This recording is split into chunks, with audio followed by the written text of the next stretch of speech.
An early directorial effort from The Walking Dead's Frank Darabont, 1994's Shawshank Redemption didn't perform as expected upon release, but has slowly but surely risen in stature to become a modern classic. There are many cool facts about the movie fans might not know, including the fact that it was based upon a novella by Stephen King. Join Factsverse as we present This Scene Wasn't Edited, Look Closer at the Shawshank Redemption Blooper. A different kind of Stephen King adaptation.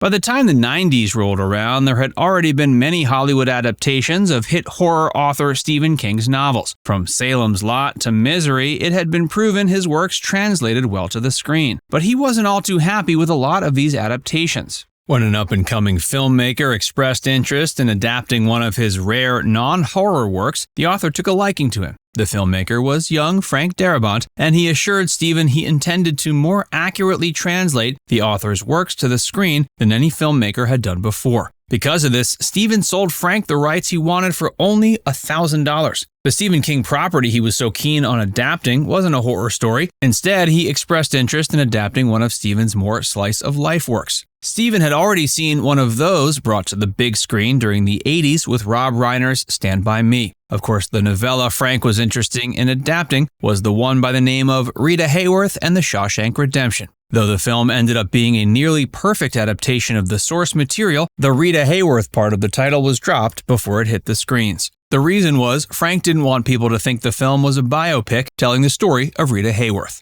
As it stood, several actresses had already showed up to audition for the part of Rita Hayworth while the film was still being cast, only to be disappointed. The Golden Age's actress's name refers to a poster that main character Andy Dufresne uses to cover up a hole he's chiseling away at in his prison cell. The hole then provides the character's climactic means of escape. Not only was Rita's name dropped, but so was the whole concept of the actress's poster. Instead, the poster Andy uses in the film to cover up the hole he's making in his cell is the iconic poster for the film 1 Million Years BC, featuring sex symbol Raquel Welch, very scantily clad. Small changes were made from novella to film. The poster for 1 Million Years BC worked well, even if the inclusion can technically be considered an anachronism, given that the poster was a few months short of being released at the time the film supposedly takes place. Despite the fact that some minor changes were made to his source material when it came to the adaptation, Stephen King was very impressed with the film. So much so, he returned the $1,000 that Frank Darabont had paid him for the rights. It turns out Stephen had never actually cashed the check that Frank had given him. When Stephen saw the premiere, he had the check framed. He adorned the framed check for Frank with the inscription, "If you ever need bail money," which perfectly fits the film's theme. There are also plenty of fun behind-the-scene anecdotes. The most ludicrous may be one involving a maggot in the American Humane Society. As more Hollywood-savvy viewers may know, reps from the American Humane Society have to be present during the filming of major Hollywood productions to ensure no animals are harmed over the course. This wasn't a huge issue because there aren't a lot of animals in the picture, but there was one scene involving a maggot that did raise an issue.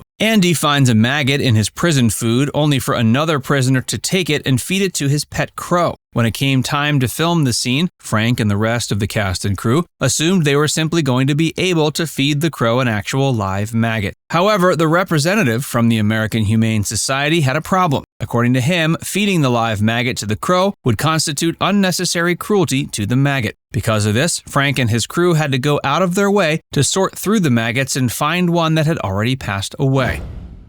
Frank Darabont was inspired by GoodFellas.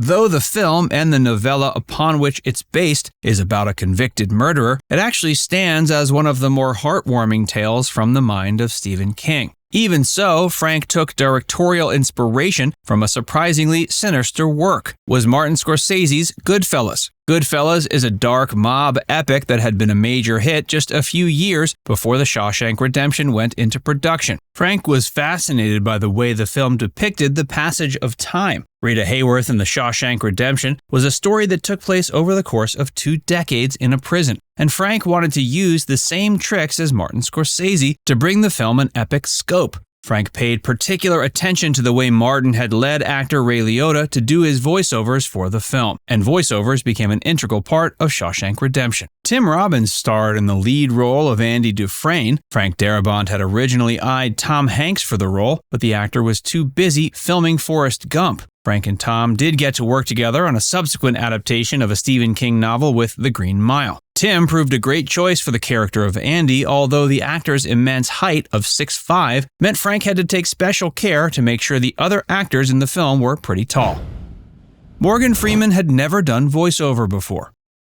Morgan Freeman plays Ellis Redding in the film, or Red for short. In the Stephen King novella, Red had been a red-haired Irishman, but despite this, Frank had always envisioned Morgan for the role. Stephen agreed on the casting choice, and the rest is history. If Morgan had turned down the role, other casting choices they considered included Clint Eastwood and Harrison Ford. Morgan Freeman's real-life son can be seen in the movie, portraying a younger Red on his mugshot. Frank Darabont cast Morgan because of the actor's deep and commanding voice, but The Shawshank Redemption was actually the first movie the actor had ever recorded voiceover narration for. Apparently, he recorded all of his narration in under an hour before Frank realized there was a hissing noise that made the audio footage unusable. The actor had to go about recording it all over again. The second time, the recording process took a great deal longer. It was said it took 3 weeks in total for the narration to be how Frank had wanted. Another aspect that took a surprisingly long time and involved Morgan Freeman was the sequence in which the characters of Andy and Red are talking to one another outside while throwing a baseball back and forth. Shockingly, this scene was said to have taken 9 hours to film. It allegedly made Morgan's arm so tired he showed up in a sling the next day. Now it's time to hear from you. Did you know The Shawshank Redemption was based upon a novella by Stephen King, and the author let director Frank Darabont adapt the novella essentially for free? Let us know in the comments section below.